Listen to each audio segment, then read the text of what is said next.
La récente chute du Bitcoin vous inquiète-t-elle? Vous êtes au bon endroit.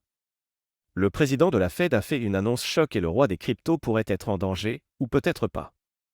Restez jusqu'à la fin pour comprendre comment les décisions à venir pourraient façonner l'avenir du BTC et pourquoi vous ne devriez pas paniquer tout de suite.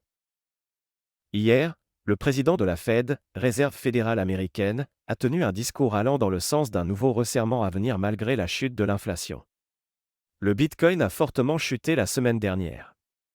Si une nouvelle hausse des taux est mise en place en septembre, le BTC pourrait continuer d'être fragile.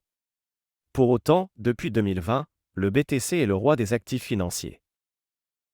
Les acheteurs et les vendeurs se neutralisent autour des 26 000 $. Le cours du Bitcoin stagne en 24 heures. Au final, le BTC stagne depuis une semaine et affiche une baisse de près de 12% en un mois. En 3 mois, le cours est en baisse de 4%. La paire BTC-ETH stagne en 24 heures, mais elle est en hausse de 1,8% en une semaine. La récente chute a fait grincer les dents les investisseurs de crypto-monnaies. En effet, le BTC a chuté de plus de 20% depuis le top connu en 2023. Pour autant, il est parfois intéressant de prendre un peu de recul. Sur son compte X, Twitter, Michael Saylor, le patron de MicroStrategy, a publié la performance de différents actifs financiers depuis le 10 août 2020. Il s'agit tout simplement de la date où l'entreprise a commencé sa stratégie sur le BTC. Le cours du BTC a connu des hauts, mais également des bas. En effet, le roi des crypto-monnaies a connu, en 2022, un bear market intense qui a ramené le cours à 15 500 $. Pour autant, depuis août 2020, le BTC affiche une performance de 118%. Malgré le fait que le S&P 500 marque une performance positive, la performance du BTC reste 4 fois plus importante. Aussi, un opérateur qui aurait acheté de l'or au mois d'août 2020 aurait vu son investissement fondre de 7%.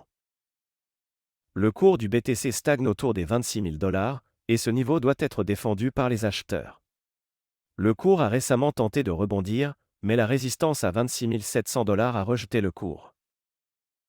En cas de nouveau rebond, le cours devra se frotter à la résistance à 26 700 $. Une clôture au-dessus du dernier sommet marqué à 26 800 $ permettrait au cours de revenir au niveau de la résistance à 27 300 $. En revanche, si le support à 26 000 $ est perdu, le cours pourrait revenir au niveau du support à 25 000 $. Le RSI tente de rebondir au niveau de la trendline haussière. Il faudrait afficher des creux et des sommets ascendants de l'autre côté de la trendline. Malgré les différentes chutes que le cours du Bitcoin a connues depuis août 2020, il affiche une hausse de 118%. Une performance qui dépasse de loin les autres actifs financiers comme le S&P 500, le Nasdaq ou l'or. À court terme, le cours se stabilise autour du support à 26 000 $. Les acheteurs doivent continuer à défendre le support pour éviter de revenir à 25 000 $. De son côté, Ethereum pourrait également connaître un rebond. Merci d'avoir suivi cette analyse. Si vous voulez continuer à être informé de l'évolution du Bitcoin et d'autres cryptos, n'oubliez pas de vous abonner et d'activer les notifications. Vous pensez que le BTC va remonter ou chuter encore plus?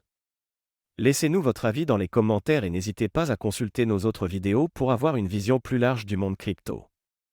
À bientôt!